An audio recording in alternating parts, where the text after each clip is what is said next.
buenas noches, gracias por estar con nosotros en Perspectivas. Estamos en noche de viernes, con mucho gusto los saludamos y como usted sabe, los viernes tenemos la oportunidad de abrir la agenda a distintos temas de debate en torno a lo que sucede en Jalisco y a nivel nacional.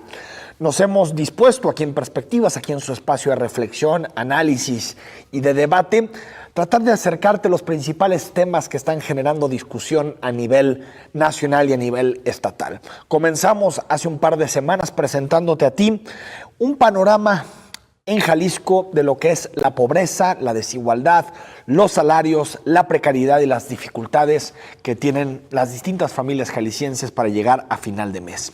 Después, la semana pasada, junto con mi compañero Edgar Olivares, te presentamos un panorama sobre la inseguridad en Jalisco. ¿Cuáles son los indicadores más preocupantes?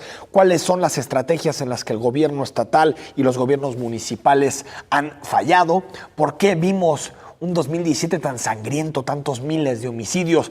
En Jalisco, 1,500 homicidios, récord que no habíamos visto anteriormente en nuestra entidad. Y hoy queremos abordar otro de los grandes problemas y grandes retos de cara a la elección de 2018. En esta construcción de que hemos llamado Agenda Jalisco, que es colocar con distintos especialistas los principales temas de discusión y los problemas que más afectan a la sociedad jalisciense.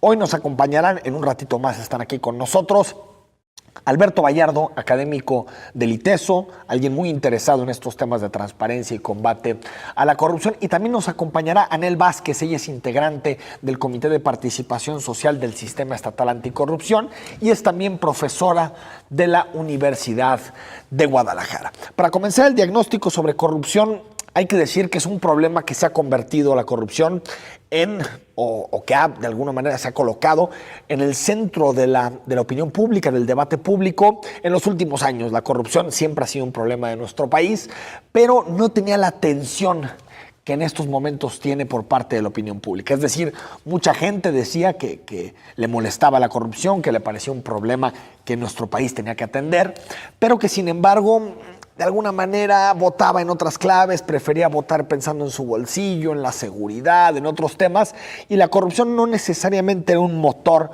fundamental para explicar la forma en que los ciudadanos utilizaban su voto en las elecciones. Hay que decir que de 2008 a la fecha, en los últimos 9 años, la gente considera que la corrupción es un problema en México se ha triplicado, y en estos momentos ya 17% de los electores en nuestro país dice que en el próximo proceso electoral utilizarán el voto sobre todo para castigar a gobiernos que ellos creen corruptos. Y también han comenzado las primeras investigaciones y los primeros análisis para medir lo que significa la corrupción en nuestra sociedad.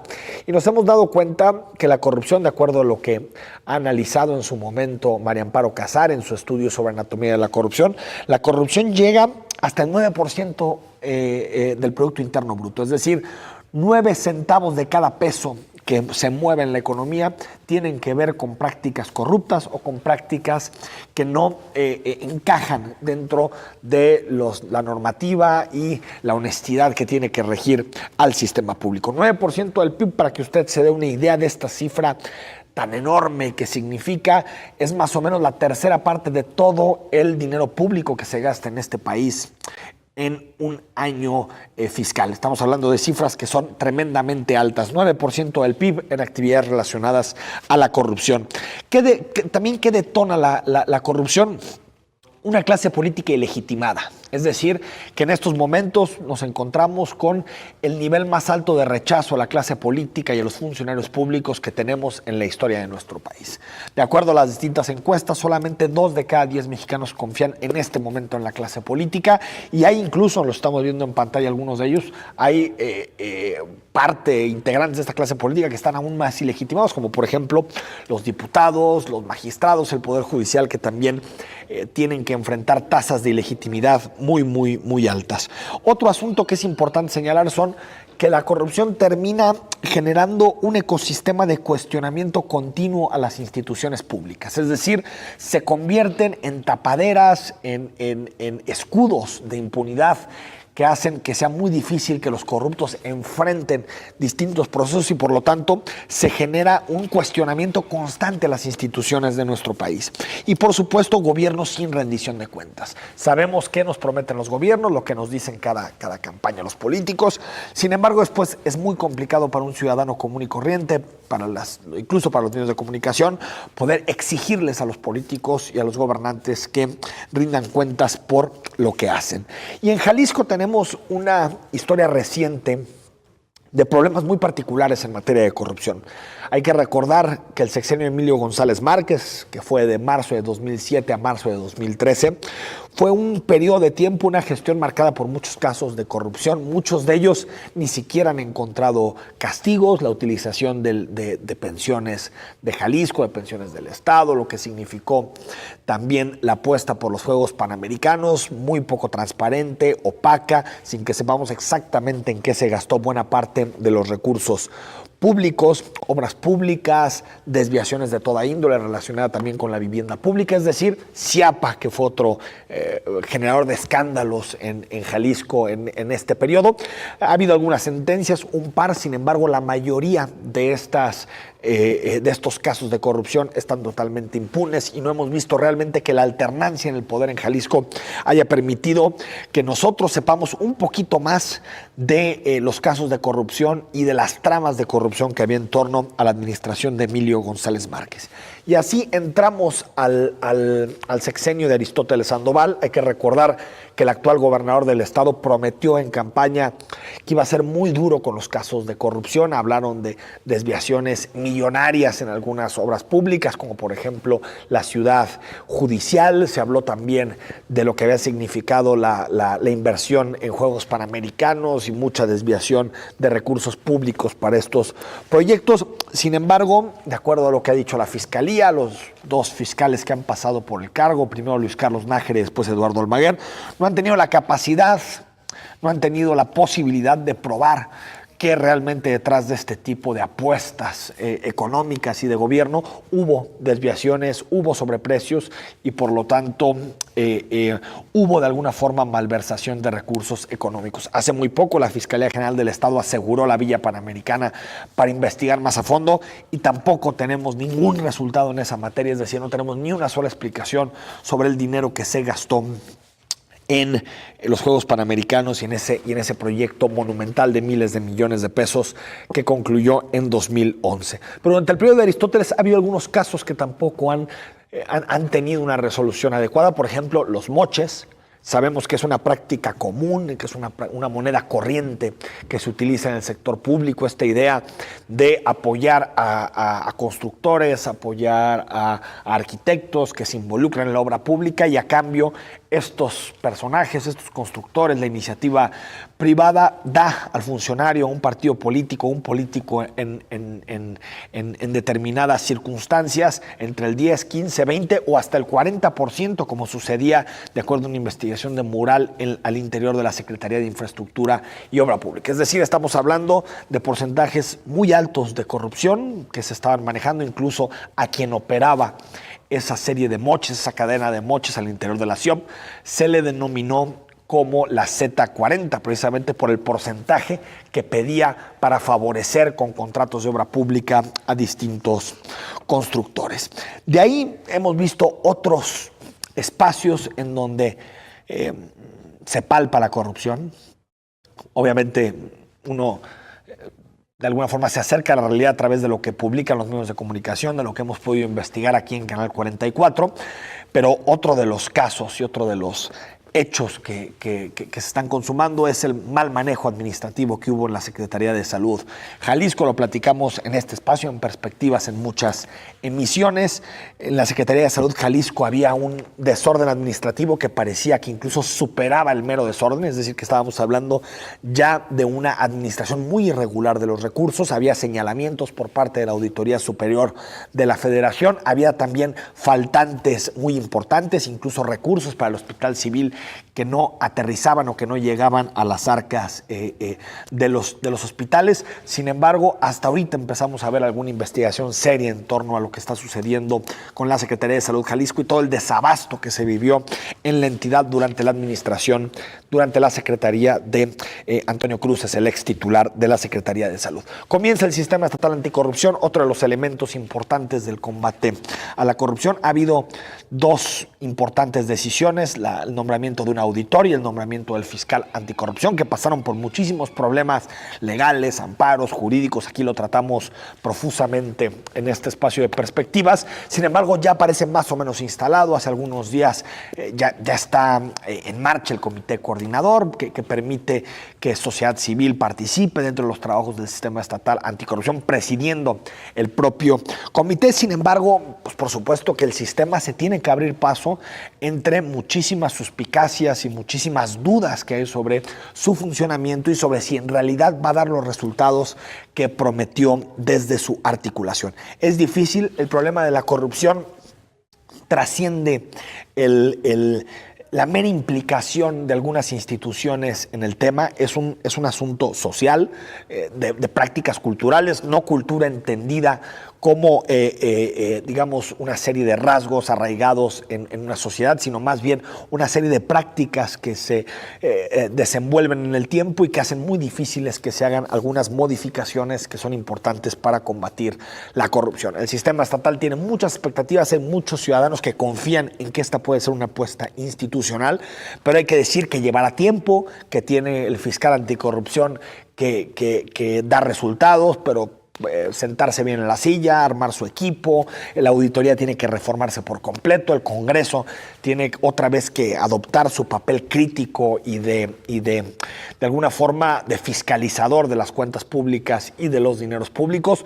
Por lo tanto, estamos hablando de un sistema complejísimo, articulado en torno a distintas instituciones que se renuevan, algunas nacen como el Comité de Participación Social, pero que por supuesto que el sistema en su conjunto tendrá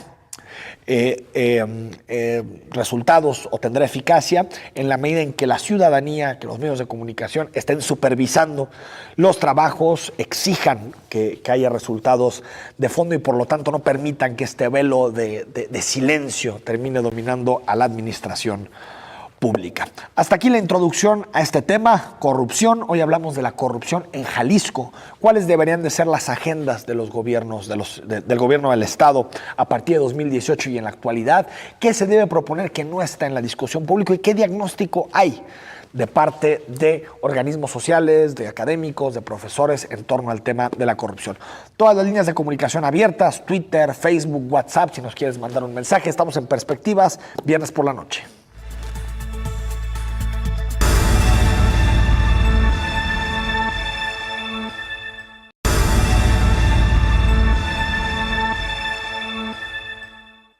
En México, los actos de corrupción son tema diario. De acuerdo con los datos que arroja el informe de Transparencia Nacional, en México 6 de cada 10 mexicanos creen que los policías son en su mayoría o en su totalidad corruptos. Además, el 61% de las personas encuestadas también coinciden en que los gobiernos no hacen lo necesario para combatir el flagelo de la corrupción. A esto se le suma el que 16 exgobernadores de todo el país están siendo actualmente investigados por casos de corrupción. Analistas y opositores señalan que detener a los presuntos responsables ya no basta. Para los mexicanos no es suficiente que los gobernadores corruptos vayan a la cárcel. El tema es cómo van a reintegrar a las finanzas públicas todo el dinero que malversaron, en lugar de que se quede como patrimonio de sus familias o como parte de sus inversiones. Es por eso que la instalación de un sistema nacional anticorrupción es tan urgente y necesaria. Ante esto, el coordinador del PAN en el Senado, Fernando Herrera Ávila, acusó que el PRI y Morena solo buscan quedar bien con los votantes, sin un verdadero compromiso para ir a fondo en el combate del problema. Por ello, no quieren que se modifique la facultad que tiene el presidente de la República para remover a esos funcionarios, y condicionó la aprobación de esos pendientes a que el PRI y el gobierno federal se comprometan a que la remoción de los fiscales anticorrupción y el general sean facultad de la Cámara Alta y no del presidente en turno. En Jalisco, recientemente fue instalado el Sistema Estatal Anticorrupción, el cual se destacó sobre los demás estados del país. Y es que en su primera reunión, los integrantes del comité de selección remarcaron la importancia de la participación social, pero también la presión para destrabarlo. Estamos de regreso en Perspectivas. Edgar Olivares, ¿cómo estás? ¿Qué tal, Enrique? Te saludo con mucho gusto, muchas gracias. Y bueno, pues hoy tenemos invitados de lujo para platicar sobre este tema de la corrupción. ¿Cómo se presenta este asunto de la corrupción para 2018 en el marco, como ya lo comentabas ampliamente en el primer bloque, Enrique, ampliamente con el tema del Sistema Estatal Anticorrupción, ¿no? Que parece que el Sistema Nacional Anticorrupción no caminó como se deseaba, no ha caminado como debiera, pero en Jalisco ya hay un sistema. Vamos a platicar, por supuesto, de este asunto. Y nos da mucho gusto saludar a Anel Vázquez. Ella es integrante del Comité de Participación Social del Sistema Estatal Anticorrupción. Anel, bienvenida. ¿Cómo estás? Muchísimas gracias. Muchas gracias por la invitación. Estar aquí con ustedes y con su auditorio. Gracias, Anel. Gracias. Muchas gracias, Anel. Y está el doctor Alberto Vallardo, académico del ITESO. Bienvenido, Alberto. ¿Cómo estás? Muy bien, muchas gracias. Muchas gracias por haberme invitado también. Oye, pues a ver si empezamos, Edgar, si te parece, con un diagnóstico, ¿no? ¿Cómo estamos en materia de corrupción en Jalisco, Anel? ¿Te parece que igual que a nivel nacional, peor, mejor? Pues yo creo que es un problema a nivel nacional y no es un problema actual, ¿no? Es un problema muy antiguo y que está, como se ha dicho, y digo, no es nada nuevo y no voy a decir nada demasiado sofisticado, pero que está en todas las esferas de la vida, obviamente, sobre todo en la esfera política, ¿no? Es donde más se percibe y está tan, digamos, inserta en cada aspecto y espacio de la vida que de pronto para los ciudadanos, incluso para los académicos, a mí me pasó, yo estoy en esa situación, como que no se ve salida, ¿no? Como que te sientes decepcionado, sabes que ese es el problema es muy complejo, pero además la solución siempre es compleja y a largo plazo, ¿no? Y eso de pronto desespera porque no se ven los pasos a seguir. De hecho, esa fue mi razón por la que decidí participar en el Comité de Participación Social, ¿no? Yo dije, me voy del país, busco trabajo en Australia o en Europa, o me pongo a trabajar en algo para tratar desde mi espacio de combatir, más allá del académico, de combatir la corrupción. Entonces, yo creo que, por eso me parece que fue muy acertado que se creara un sistema, ¿no? En sí mismo, incluso el sistema tiene razón de ser en ese aspecto, porque la elaboración y la implementación de las políticas públicas, su gran defecto siempre ha estado en que son difusas, fragmentadas, están en distintas áreas, aisladas, incluso se contradicen. Entonces, que se entienda que el problema de corrupción requiere un sistema para atacarla, me parece que es uno de los grandes aciertos de esta reforma, y que no solo porque implique una integración interdependencia, sino también interniveles, ¿no? Es decir, el sistema estatal en realidad puede reconocerse que es un subsistema del sistema nacional. Es decir, si va mal el nacional, eso por supuesto que le afecta a los estados, y también si no se ha implementado suficientemente bien en los estados, por supuesto que afecta el sistema en general. Alberto Vallardo, un diagnóstico de la corrupción en Jalisco. Uy, no, pues es En media hora que tenemos. Bueno, híjole, haré lo posible. No, pues yo creo que sí es un problema, pues que vivimos en lo cotidiano, todas las personas tenemos, si no lo hemos vivido de cerca, pues sí sabemos a alguien que sí le ha tocado padecer este problema. Es decir, pero que además el problema es que pues está abarcando muchísimas áreas. Es decir, parecería que para mucha gente pues solo se reduce a que me pidieron mordida para hacer X trámite, o que acusan luego a los policías de tránsito también de que se prestan a este tipo de cosas. Es la más común, ¿no? Y es la más común y la que la mayoría de la gente siente, pero hay otro tipo de corrupción que también es muy grave, que es, por ejemplo, y que tiene que ver con el aumento tan alto de los índices de inseguridad pública. Es decir, cuando hay una trama de corrupción, pues no se puede perseguir a los delincuentes de una manera adecuada, no se les puede sancionar, porque incluso nos quedamos siempre con la duda de decir, a ver, a tal persona la liberaron por falta de pruebas o porque no se le integraron a cambio de qué. Es decir, ese tipo de cosas que además pues no teníamos un sistema que permitiera perseguirlas y sancionarlas en su momento, pues también es lo que ha propiciado que esto vaya aumentando. Claro. Bien, ¿cómo vieron el tema de la integración de este sistema estatal anticorrupción en Jalisco, desde la conformación de este comité o esta comisión de selección, luego el comité de participación social, luego la designación del fiscal anticorrupción, luego vino este amparo que metió mucho ruido y que se ha generado, como decíamos el otro día, Enrique, mucha expectativa por este sistema? ¿Cómo vieron la conformación en todos estos pasos del proceso y qué se espera del sistema estatal anticorrupción? Bueno, yo debo decir, a ver si Alberto opina lo mismo que yo, que pues para mí los planetas se alinearon, ¿no? Y que una serie de circunstancias permitieron que estemos donde estamos ahora, y me parece que el avance ha sido claro y rotundo desde el primer momento, ¿no? Y yo creo que varias variables tuvieron que ver en que fuera exitoso. Incluso varios comités que se llaman, en todos los demás estados se llaman Comité de Participación Ciudadana, como a nivel nacional somos el único que se llama Comité de Participación Social. Porque no se pusieron de acuerdo dos partidos políticos, uno le quería poner ciudadano y otro le quería poner otro nombre, y dijeron, no, pues social. Social. Mejor ya, para no meternos en problemas. Somos el único. Bueno, pero eso nos hizo únicos y especiales. También, qué bueno. Y aparte la palabra social tiene... Que ya está pasada de moda, de verdad. Está pasada de moda. Tendría que haber sido ciudadano. Suena marxista, ¿no? Exacto. Pero bueno, finalmente los demás comités nos preguntaban de pronto, oye, ¿cómo le han hecho? Porque por supuesto que no llevan el avance que nosotros llevamos.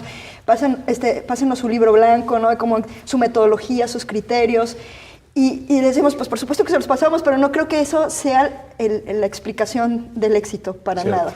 Tuvo que ver primero con una serie de momentos, contextos, el contexto electoral, ¿no? El contexto del final del sexenio del gobernador, no es lo mismo que hubiera sido este proceso al principio, cuando recién estuvo, yo creo que al final. Otra cosa fue el nivel de consolidación, de fuerza y de especialización y de fortaleza de las organizaciones de la sociedad civil, que no tienen... Pero sí que no las tiene ni Obama, no las tienen en los demás estados. Está claro. Y que tuvimos, ahí me permito, si se puede, echarnos porras al Comité de Participación Social, tuvimos la visión, y yo siempre lo digo así, de que solos éramos simples 5 gatos, ¿no? O sea, 5 personas que no teníamos mayor poder, mayor incidencia. Entonces necesitábamos el respaldo de la sociedad, y entonces desde un principio hicimos contacto y vínculo, y buscamos a las organizaciones de la sociedad civil, buscamos a los académicos, buscamos a los rectores de las universidades, a las cúpulas empresariales, y cada paso que hemos dado lo hemos hecho consensado, discutido, digamos, intercambiando opiniones con todos. Y se entendieron como una plataforma, ¿no? Totalmente. Nosotros tenemos esta responsabilidad, pero, ¿no? Que además en la idea del agenda. sistema es eso, esa es nuestra función, de verdad. Lo único que fue que la cumplimos y que nos dimos cuenta que era la única forma de que nuestras opiniones, por supuesto que nuestra parte técnica tiene mucho que ver, los criterios y demás también, que nos tomamos en serio nuestro trabajo, y que además dijimos, se puede, ok, muy difícil en mes y medio sacar 4 convocatorios con 130 aspirantes, a evaluarlos todos, pero no podemos desaprovechar esa oportunidad. Es una grieta, ni siquiera es una ventana, es una grieta, pero es una grieta que tenemos que aprovechar. Entonces, yo creo que fue un poco, y debemos reconocer también la voluntad política, porque no debemos olvidar que nuestra opinión, nuestros informes de opinión técnica podían ser considerados, ¿no? O sea, no eran vinculantes.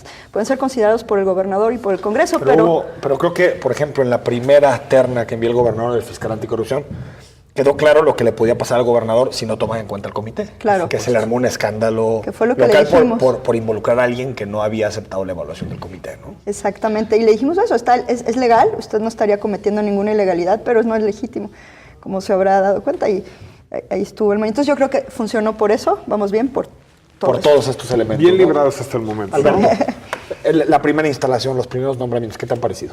A mí me parece que ha estado muy bien, digo, como ya lo mencionabas, incluso pues ha habido muchísima polémica en algunas cuestiones, pero yo creo que también eso ha tenido un valor positivo en cuanto que ha traído la atención pública a todo este asunto. O sea, si hubiera caminado todo de una manera menos complicada, quién sabe si como antes, ¿no, Alberto? Sí, antes todo era muy terso y todo ya está resuelto. De hecho, es lo que está pasando en otros estados. O sea, ya las fuerzas políticas se pusieron de acuerdo y pues, todo está saliendo muy bien, y bueno, claro, El resultado es que amigos del gobernador están quedando en los puestos clave en otros estados, en Aguascalientes, en Querétaro, como bien ha dado cuenta aquí en este canal también Julio Ríos. Entonces, yo creo que aquí se juntaron estas cuestiones, pero además... Sí, yo creo que un poco de parte del gobernador como que entendió por dónde venía, digamos, la ola, así como surfista, captó la ola y se subió. Que tiene su mérito. Tiene su mérito, no, definitivamente. Claro. Sí, porque cuando un político realmente no quiere y se le afectan los intereses, no le importa. Oye, que quería ganar popularidad, ¿eh? pues qué bueno, digo, que ganan popularidad queriendo hacer las cosas bien, pues qué malo, ¿no? Y pues además para eso es la democracia, digo. Hay una pata, vamos a ir al corte, pero ahorita lo comentamos al regreso, Alberto. Hay una pata que me parece que está fallando en todo el sistema y me parece que es el Poder Judicial. Sí. Ahí estamos viendo muchas resistencias. Vamos al corte y seguimos platicando sobre este tema.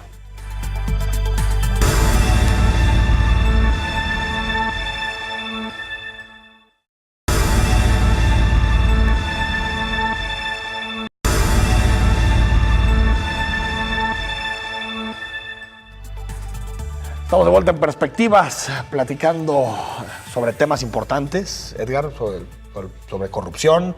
Hay que recordar que estamos haciendo programas especiales de temas de agenda con relación a 2018. Comenzamos con empleo, pobreza, desigualdad y platicamos la semana pasada sobre inseguridad y ahora estamos sobre corrupción y dejamos en el tema del Poder Judicial. Me parece que los amparos, las resistencias vienen mucho de ahí y es imposible pensar en un sistema que pueda combatir la corrupción de forma clara, combatir la impunidad, pues sin el Poder Judicial, ¿no? No sé cómo has visto la reacción del Poder Judicial en particular. Totalmente de acuerdo contigo. Me parece que es efectivamente uno de los lugares, de los espacios donde más resistencias han habido. Pero curiosamente, en términos concretos, hablando ahorita de las impugnaciones y demás, nosotros esperábamos mucho más, sinceramente. ¿Sí? Teníamos 72 aspirantes, 62 de los aspirantes decidieron entrar a la metodología del CPS, algo que nos sorprendió. No esperábamos que 90%. Que tantos. Ajá. Y hasta donde sé, son solo 5 impugnaciones las que van al momento de 72 aspirantes, lo cual habla mucho no necesariamente de la racionalidad del Poder Judicial o de los aspirantes, sino de la legitimidad y la fuerza con la que iban los informes, supongo, técnicos del CPS. Pero fíjate que sí, yo noté, fuimos a la toma de protesta, no, más bien a la primera sesión del Tribunal de Justicia Administrativa, de la Sala Superior, ¿no? Donde solo había 2 magistrados, porque sabes que nos falta 1, y pues prácticamente éramos nosotros, no había más, no hubo más, y había cajas, había una mesa, y en la mesa donde se sentaron ellos, pero todo lo demás eran cajas, era como que se estuvieran mudando, no había absolutamente nadie, ningún otro magistrado, digamos, ni asistentes, nadie, éramos los 3 del Comité de Participación Social que pudimos ir, ellos 2. Y ahí se tomó la decisión, se eligió al que es el presidente y ya, adiós, nos fuimos. Y entonces eso, digo, es un evento público, pero habla mucho de cómo podría estar la situación dentro. Sí, siendo una caja negra, ¿no? El Poder Judicial. Sí, me parece, a mí me preocuparía mucho que pues sea como una superestructura, ¿no? Solo 2 magistrados peleando contra un monstruo. Un monstruo, ¿no? Que a los cuales no respetan y no les tienen ninguna consideración. Pero bueno, no los vamos a dejar solos. De hecho, la sociedad civil ya estuvo con ellos, ya platicó con ellos, se comprometieron, nosotros vamos a estar ahí, el comité coordinador seguramente va a estar presionado. Digo, esa es la ventaja de que sea un sistema. Ya no es un espacio, una instancia que se va a quedar allá abandonada, ¿no? Primero, uno de los grandes logros es que es autónomo, ¿no? Y el otro es que es parte de un sistema donde los demás podemos hacer al mismo tiempo presión y respaldo, ¿no? Para estos magistrados que además fueron, sobre todo, de los mejor evaluados, ¿no? El caso de José Ramón, por ejemplo, que fue el primer lugar en nuestra evaluación. Entonces, eso tiene legitimidad. Sí, sin el Poder Judicial es difícil que esto sirva. No, si el Poder Judicial no le entra, pues no va a haber modo de condenar a nadie por temas de corrupción. Y si es un asunto muy grave, yo pondría el acento en 2, digamos, ramas del Poder Judicial. Una que es precisamente el Tribunal de Justicia Administrativa, porque además a mí me parece grave que uno de los aspirantes, Armando García Estrada, que es el que se amparó y que está tratando también de bloquear la designación de los 2 magistrados hasta ahorita de lo que sería la Sala Superior Anticorrupción, justamente él es el que traía la mayor cantidad de expedientes atrasados en cuanto a sus resoluciones y ya se los pasó todos a la Sala Superior. O sea, tenía como 100 expedientes prácticamente sin trabajar. Y muy polémicos muchas de sus resoluciones. Sí, muchísimas. Armando, ¿no? O sea, digo, al menos no goza de buena fama pública, entonces... Creo que nadie del TAE, pero Armando y Alberto... Sí. Particularmente los casos más polémicos estaban en sus salas, caían ¿no? en sus salas. Entonces, digo, por lo pronto no gozan de buena fama pública, pero uno de estos magistrados que no goza de buena fama pública es el que está impugnando el proceso, porque además, porque no salió, parece que también evaluado. Entonces, bueno, pues eso habla muy mal pues de su desempeño y de su preparación y a mí me parece que pues deslegitima ¿Cómo el Poder Judicial medio se protege en ellos mismos? ¿No? Sí, Por ejemplo, claro. en el caso de Gabriel Valencia, aquí lo platicamos, aquí tuvimos a Gabriel, pues realmente la suspensión no tenía ningún sentido, ¿no? Sí, no tenía ninguno. No, y estamos viendo también el tema del Tribunal Electoral del Estado de Jalisco, que también el Tribunal Federal Electoral le concede la suspensión. Digo, algo que a mí me parece que se excede de sus funciones, primero porque acá no estamos hablando de un tema electoral y además parece que resuelve sobre algo que ya una jurisprudencia de la Suprema Corte, pero que la propia Suprema Corte ya había corregido, porque en lo que se basaron es algo que se hizo antes de que existiera la Ley Nacional Anticorrupción, la que creó el Sistema Nacional, y ya hubo un caso, creo que fue, no recuerdo bien si fue Michoacán o Nayarit, uno de los dos, en Michoacán, que ocurrió lo mismo y la Suprema Corte dijo, sí habíamos dicho que no se valía, pero eso fue antes de que existiera esta ley. Ya con esta nueva ley no, ahí sí es legítimo que el Congreso ponga al Contralor desde Porque fuera. aparte a nivel nacional es el Senado el que lo pone. Sí. Entonces ahí está el contrapeso claro, ¿no? Claro. Sí, no, o sea, y porque si no, pues ¿dónde quedó el equilibrio de poderes? Sí. No, y el equilibrio que tiene que ser el contrapeso, porque sí, o sea, si yo voy a designar a quien me va a vigilar, pues ya. Está padre eso, ¿no? No, pues sí. Juez y parte, Juez ¿no? y El parte. Contralor. Por supuesto. Una de las figuras más importantes, sin duda, es el fiscal anticorrupción de Jalisco, que en este caso recaerá seguramente en Gerardo de la Cruz Tobar. Falta el tema de los exámenes de control de confianza y también, pues obviamente, ya que rinda la protesta de ley. ¿Qué opinan de Gerardo de la Cruz Tobar? Bueno, les tocó a ustedes elegirlo, por supuesto, pero al Congreso ustedes proponerlo, pero ¿qué opinan de este perfil y sobre todo de las expectativas que genera no solamente el sistema en su conjunto, sino también él como fiscal anticorrupción, y que cuando la gente vea un periódico, vea una noticia de corrupción, pues esperará que por lo menos algo suceda con eso, ¿no? Claro. Sí, yo creo que el asunto de las expectativas es fundamental. Sí. Y ha sido una cuestión que nos ha dado, por supuesto, fuerza, fortaleza, legitimidad, pero al mismo tiempo será la primera voz crítica, ¿no? Así como la tienes, en 2 segundos puede irse en tu contra, ¿no? Por supuesto. Eso nos toca, digamos, a las instituciones, a los que formamos parte y a los académicos, los líderes de opinión, pues dejar claro que no va a haber sangre, pues, ¿no? No se trata de degollar a alguien, ¿no? O de darle la cicuta. Pero ahí ustedes también, no sé si necesitan en él, quien integra el comité de participación, ser muy didácticos en eso. Claro. De hecho, fíjate, eso es una parte fundamental. ¿Qué se puede esperar y qué no se puede esperar del fiscal, del comité, de todo? Porque yo cada que hago un programa sobre anticorrupción me dicen, pues que metan a la cárcel a o el papá de Aristóteles, o pues... Claro, y que eventualmente se tendrá que hacer y se debe hacer. No, claro, pero digamos que no sé si lo mejor es mirar el sistema anticorrupción por las cabezas que mete a la cárcel o por las personas que mete a la cárcel, ¿no? Que por la institución, la consolidación de la institución y de la legalidad y la cultura de la legalidad. Sí. Y que eso le toca a un juez, no le toca de participación, claro, ¿no? Hay menos al de participación social, Exacto. Por supuesto. Sí, claro, nosotros tenemos, de hecho, en nuestra página, y desde un principio lo consideramos, una parte que se llama ética pública. ¿Y qué es esto? Todo un programa de cultura de la legalidad, de formación cívica y por supuesto que tendremos que empezar por explicar qué es el sistema y qué se espera del sistema y del comité. Pero tienes toda la razón, sí, me parece que eso es fundamental. Pero bueno, preferiblemente tener expectativas y hasta el momento irlas cumpliendo que no tener ninguna, ¿no? La desconfianza es peor, que genera inmovilidad y cinismo y eso juega para otra causa. Y además habrá casos muy mediáticos, pero que ya en el fondo, a la hora de investigar y de revisar, No pues pruebas. quizá no hay nada, Es que el ¿no? fiscal, Entonces también el eso fiscal es lo que tiene importante. que hacer es eso, ¿no? Tiene que probar las cosas, ¿no? Tiene que reunir pruebas y tiene que Claro. probar que hay corrupción detrás de estos Investigar casos, y sí, por supuesto. Y bueno, me parece lo que preguntabas del perfil, bueno, pues fue uno de los mejor evaluados. Yo recuerdo perfectamente la resolución de su caso y fue prácticamente perfecta. Y el asunto de la independencia, ¿no? Yo creo que Sobre eso todo. le da mucha fortaleza, no solo legitimidad, sino él mismo mucha fortaleza, precisamente para no ir a cortar cabezas, ¿no? Como consigna, ¿no? Ve y corta ¿no? Pues lo hará de manera técnica, con pruebas, ¿no? En el tiempo que se tenga que hacer.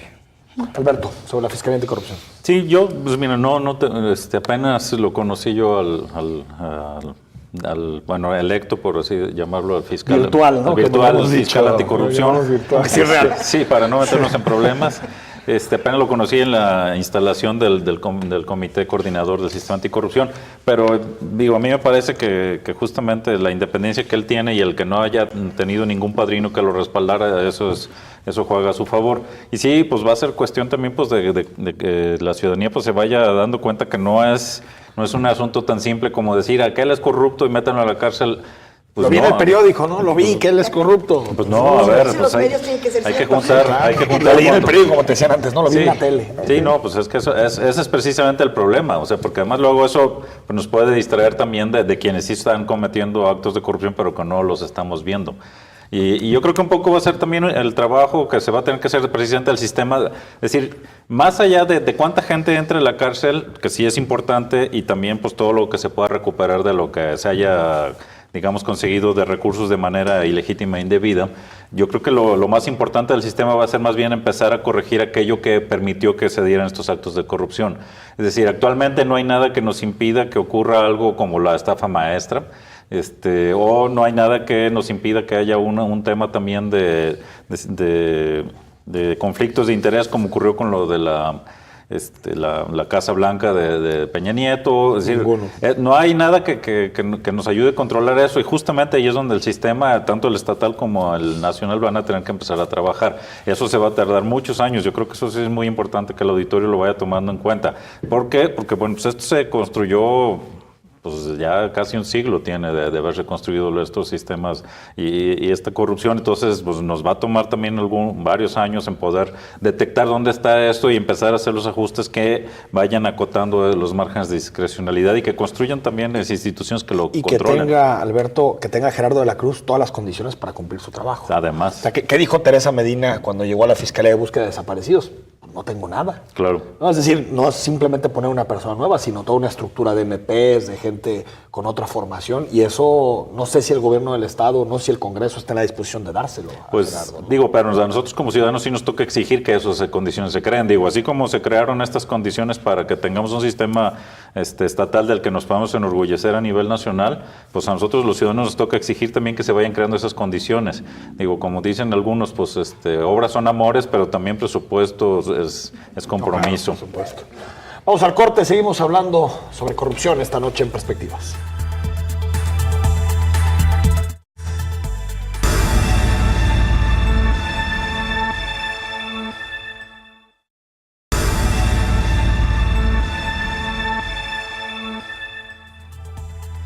Estamos de regreso en Perspectiva, se nos está yendo volando este programa. Edgar, sobre corrupción, hablamos de la Agenda Jalisco rumbo a 2018, y no sé si podemos pasar, Edgar, a que nos planteen algunos temas importantes que tendrán que estar en las agendas de los partidos políticos, es decir, más allá del sistema que se tiene que implementar y que va a ser un proceso largo, ríspido, con muchísimas resistencias, pues también los otros temas, ¿no, Alberto, que están ahí, que deben colocarse sobre la palestra. Desde tu punto de vista, ¿qué le debemos exigir a los políticos que coloquen en materia de corrupción rumbo a 2018, en particular a los candidatos?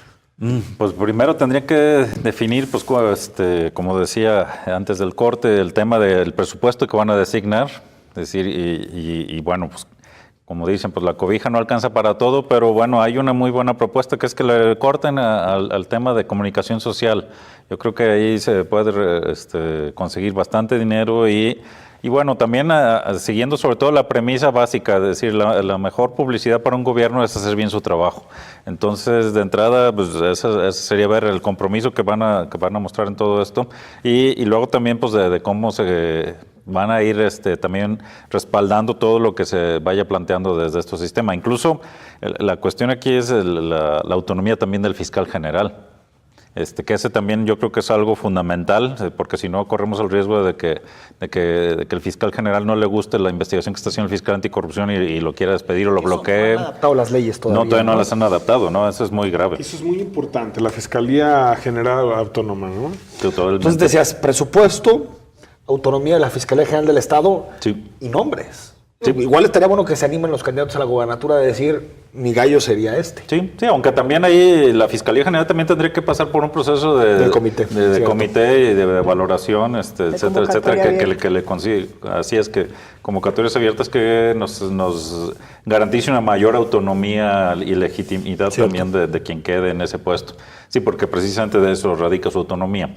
Entonces, si los candidatos ya están proponiendo nombres previos, pues, cierto. Digo, no quita que haya quien pues tenga muy buena reputación y pueda ser propuesto por varios, pero el tema... Sí, pero si te propone el candidato de entrada, pues ya te quemó, ¿no? Ya.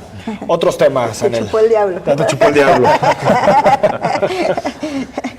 Bueno, a mí me parece, obviamente por estar en el Comité de Participación Social, me parece que es el apoyo con presupuesto, con aprobación de todo lo que se requiere el sistema, porque si no, digo, ya hicimos una parte que es muy importante, por supuesto, y no podemos negarla, que fue un gran avance el que pudimos evaluar por primera vez a las cabezas, ¿no? por su capacidad y su idoneidad en el puesto. Y que esas personas, la mayoría de ellos están ahí en la cabeza, pero pues, como decían, como el caso del fiscal, el fiscal solo no va a poder hacer nada si no tienen una estructura, es lo mismo. Se requiere presupuesto, se requiere personal, se requiere una infraestructura, una apuesta por el sistema, etcétera, ¿no? Obviamente sabemos que no lo van a hacer de manera sedosa e inmediata, pero yo creo que al menos en sus propuestas, ¿no? Tendría que estar esta parte, un poco para que se suban a la ola, ¿no? Porque ahorita es ola, entonces se suben, y por supuesto que la sociedad civil y el CPS y todos los demás nos vamos a agarrar de lo que digan, ¿no? Para después recordárselo y aprovecharlo, pero sí es fundamental. Porque a nosotros nos toca la parte técnica y la parte de integración, que no es cualquier cosa del sistema, porque una cosa es que diga que se van a integrar y están en un sistema y otra es que en la realidad se haga, pero no se va a poder trabajar, por ejemplo, la fiscalía especializada en hechos de corrupción. ¿Con qué persona va a contar? Necesita, por ejemplo, una parte de investigación. Es fundamental, y yo diría que hasta como de secreta, ¿no? Que nadie sepa quiénes son, ¿no? De inteligencia, sí. Que nadie sepa, ni siquiera que estén en las mismas instalaciones donde estarían, digamos, la parte de litigio, ¿no? Que tendrían que ser dos partes, la de litigio, que son los que van a, digamos, con los jueces, a los tribunales, y la parte sí, que ni se conozcan sus nombres, ¿no? Por ejemplo, está el titular de la Policía Cibernética, que cuando lo entrevistas ni siquiera lo puedes presentar. Claro. Para que pase siempre desapercibido, ¿no? Y eso es lo que se requiere, ¿no? Porque no estamos hablando de cualquier cosa, además expertos técnicos especializados. Entonces, la Fiscalía no va a funcionar si no tiene todo este tipo de Por ejemplo, el 3 de 3. Que todos los candidatos, que los partidos se comprometan a que todos los candidatos presenten su 3 de 3. Claro, por supuesto. Porque ahorita no es obligación. Si quieren, lo hacen, y si no quieren, pues no lo hacen, ¿no? Claro.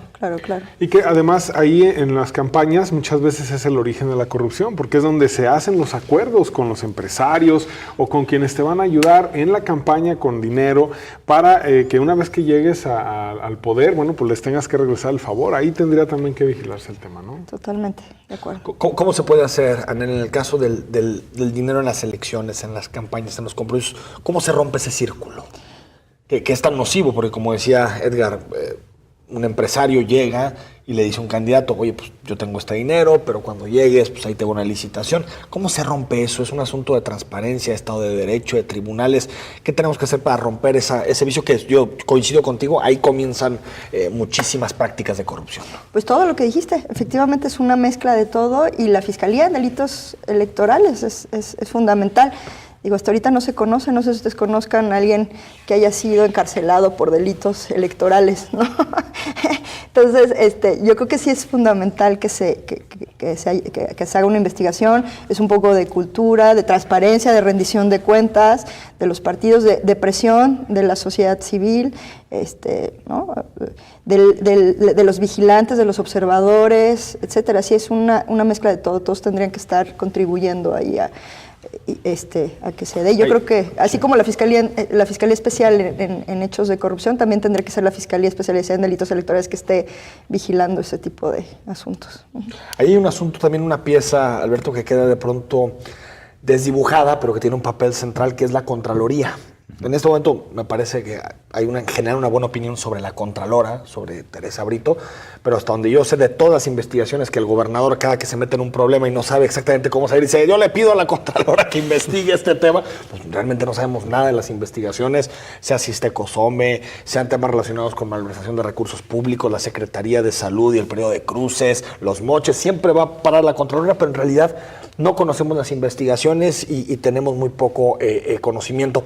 ¿Qué hacer para que la Contraloría sea más autónoma y pueda no responder a los caprichos del gobernante en turno, sino más a una agenda de supervisión constante del gobierno? Sí, pues yo creo que también tendría que ocurrir, pues al igual que estábamos discutiendo hace un momento, el tema de que se nombre desde fuera del propio Poder Ejecutivo, es decir, igual pues le tocaría al Congreso a través de un proceso abierto, etcétera, de definir quién tendría que ocupar el puesto de Contraloría dentro del Poder Ejecutivo. Y dotarle de la autonomía necesaria para esto, sin que termine invadiendo pues también lo que le toca a la Auditoría Superior, porque ese es el otro, o sea, yo creo que ahí son dos cosas. Pero es interna del gobierno, ¿no? Así es. La Contraloría. Sí, la Contraloría y bueno, pues que supervise lo que Pero tiene aún así que hacer. podría ser un externo, no tiene por qué ser un... Yo recuerdo que Lemus y Alfaro en su campaña prometieron que iban a abrir a sociedad civil, a universidades, la elección de su contralor. Por cierto, los dos no lo hicieron, fueron dedazos quiénes son sus contralores, pero se puede, ¿no? Hacer un proceso para... No, pues es cosa, digo, eso los diputados lo hacen como por arte de magia, de repente crean la ley y ya se puede. O sea, yo creo que sí, es un asunto, pero bueno, sí tendría que ser también algo que se comprometieran los candidatos a impulsarlo. Una ley anti-Virgilio, que le llaman. Pues sí, tal cual. Qué maravilla ese Anti-Virgilio. caso, ¿no? No, es que además pues ahí elimitas precisamente el conflicto de interés, claro. O sea, porque el caso de Virgilio pues era su primer conflicto de interés, o sea, ¿cómo voy a demostrar que mi jefe tiene conflictos de interés? Por supuesto que pues no, ya entró en conflicto de interés, pues su puesto depende de eso. Su jefe y su amigo además, y su amigo, ¿no? O sea, pues eso es lo que hay que superar. ¿A qué aspiramos? Les pregunto a los dos, ¿a qué aspiramos? ¿A reducir al mínimo la corrupción, a erradicarla, a reducirla solamente un poco? ¿A qué aspiramos con todo esto? Pues si hablas a corto, a mediano o a largo plazo, pues, bueno, yo creo que la intención es, por supuesto que sería utópico decir eliminarlo. De hecho, hay estudios que dicen que se requiere un poquito como para aceitar las máquinas y que funcionen. Digo, suena cínico, pero dicen que siempre es un poco, y sería irreal decir que también es para hacerla. Hasta en Finlandia hay corrupción. Claro. Yo creo que sí. Creo, yo creo que tendría que ser que se reduzca, pero muchísimo, ¿no? Tremendamente. Que sea muy difícil. Y que además sea evidente que cuando se caiga en la corrupción, rápido esté la alarma, la alerta, que se castigue, que se tenga que hacer lo que se tenga que hacer para que no se dé el caso. Lo que decía un poco Alberto, ¿no? El mapa de riesgos de estas zonas oscuritas, que no existan, reducirlas al mínimo, es así, ¿no? Porque es eso, donde hay corrupción es porque la arena donde se dio estaba oscura, no había luz, no había nadie.